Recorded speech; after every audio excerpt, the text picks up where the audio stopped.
Hello everyone, welcome to Chetan Bharat learning and welcome to mains a day series of CBL, जहां पर हम लोग आज एक क्वेश्चन डिस्कस करेंगे जिसमें हम देखेंगे बेसिकली क्वेश्चन का कंटेंट क्या रहना चाहिए, स्ट्रक्चर क्या हो उसका, उसमें अप्रोच क्या रहनी चाहिए आपकी। तो शुरू करेंगे। पहले देख लेते हैं कौन सा क्वेश्चन हम लोग डिस्कस कर रहे हैं।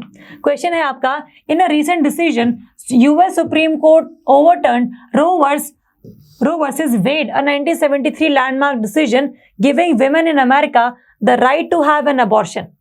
एक ये केस 73 वाला, एक है अभी जो डिसीजन आया है। दोनों को हमने ऑपोजिट तरीके से देखना है। 73 वाले डिसीजन में ये बोला गया था कि दैट विमेन जो अमेरिका में रहती हैं उनको ये राइट है that they can abort the child. लेकिन अभी जो डिसीजन आया है उसने उस डिसीजन को ओवरटर्न कर दिया है। इसका मतलब अब अमेरिका में जो अबॉर्शन है वो इलीगल कर दिए गए हैं बाय दिस डिसीजन। ठीक बात। हमें क्या करना है, क्रिटिकली एग्जामिन द डिसीजन। अब जब तक हमें यही नहीं पता है कि डिसीजन है क्या, तो हम क्रिटिकली एग्जामिन नहीं कर पाते उसे। तो आपने क्या करना है, इस पूरे क्वेश्चन में एक बनाना है इस तरीके से कि फर्स्ट आप लिखेंगे इंट्रोडक्शन, फिर आप लिखेंगे बॉडी और फिर आप लिखेंगे कंक्लूजन। अगर मैं बात करूं इंट्रोडक्शन की, तो यहाँ पर आप क्या लिख सकते हो, एक तो कंटेक्स्ट, बट कंटेक्स्ट जो है आपको पहले ही दिया हुआ है ना, क्योंकि आपको बताया हुआ है कि पहले के डिसीजन ओवरटर्न कर दिया गया है।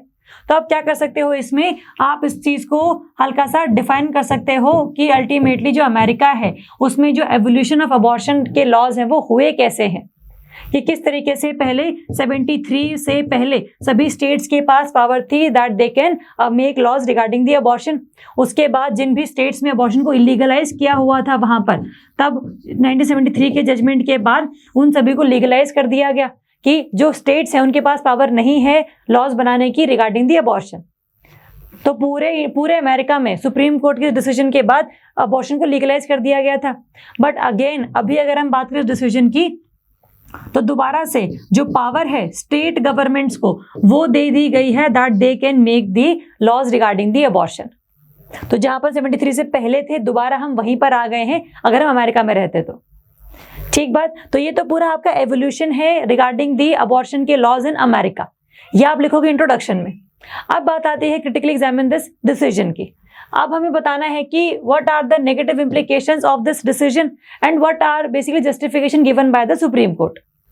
ठीक बात। अगर हम बात करें इसकी नेगेटिव इंप्लीकेशंस की या फिर पॉजिटिव इंप्लीकेशंस की, देखो पॉजिटिव क्या रहेगा इसमें या फिर जस्टिफिकेशन क्या है मेनली आपकी इसमें, कि जितने भी स्टेट गवर्नमेंट्स हैं वो सारे के सारे आपके इलेक्टेड रिप्रेजेंटेटिव्स हैं।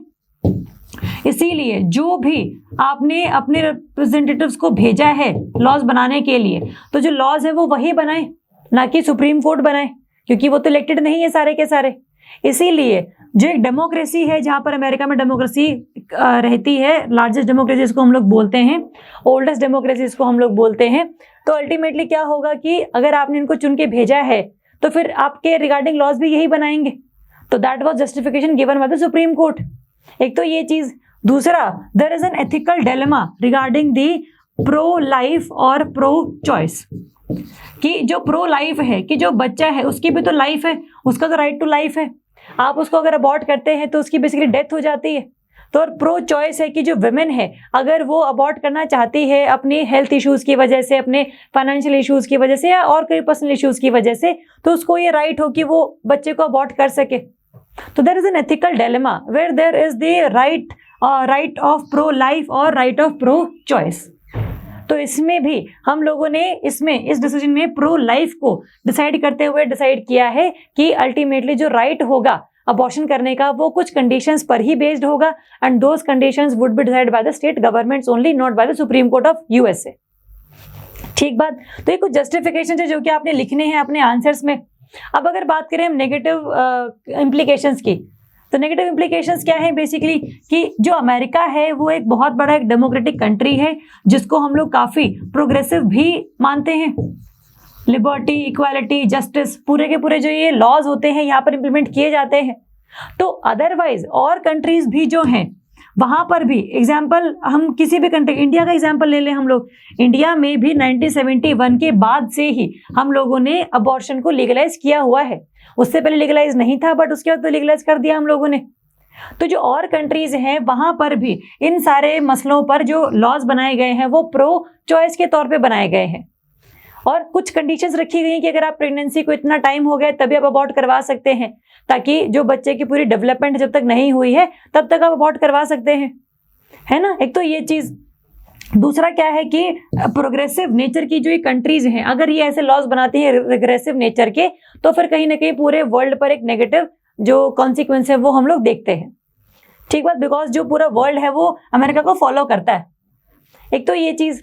दूसरा क्या है नेगेटिव इसमें कि यहाँ पर बोला गया है कि फीटल वायबिलिटी का कंसेप्ट, पहले 73 जजमेंट में बोला गया था कि फीटल वायबिलिटी क्या होता है, एक ऐसा टाइम जहां पर जिस दिन के बाद, जिस हफ्ते के बाद जो आपका जो फीटस है it can survive outside the womb, outside the uterus.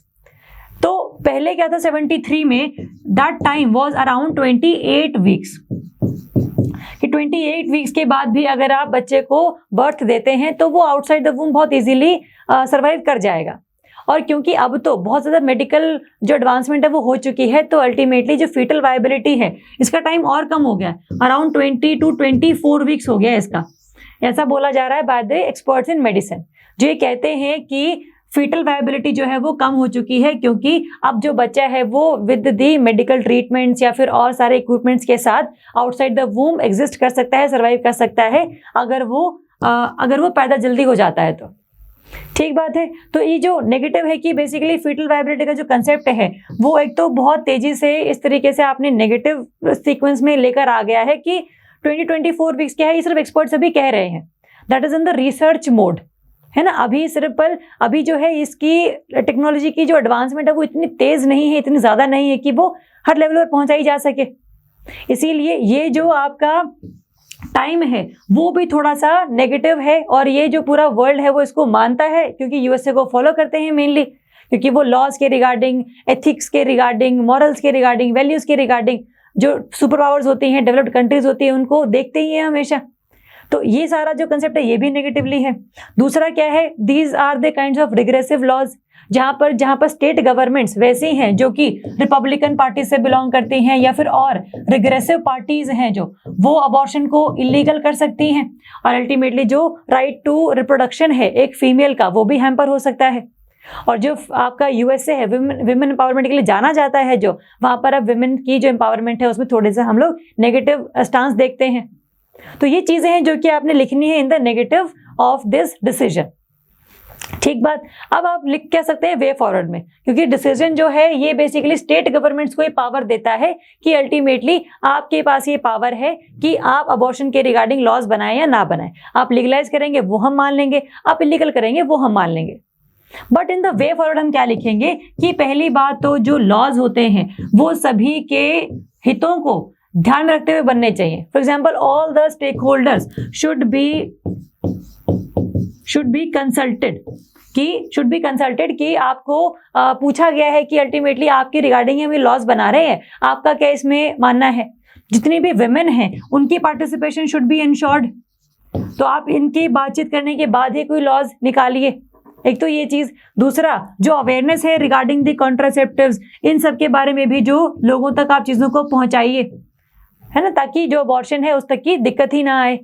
तो ये सारी जो चीजें आप वे फॉरवर्ड में लिख सकते हो, जहां पर और आप ये भी लिख सकते हो कि जो डिफरेंट और कंट्रीज हैं उन्होंने भी एक प्रोग्रेसिव लॉज बनाए हैं regarding the rights of women, और उसी के तहत जो यूएसए है उसको भी प्रोग्रेसिव नेचर ही दिखाना चाहिए, ना कि उसको थोड़ा सा और रिग्रेसिव चले जाना चाहिए 1973 से पहले वाले ईरा में।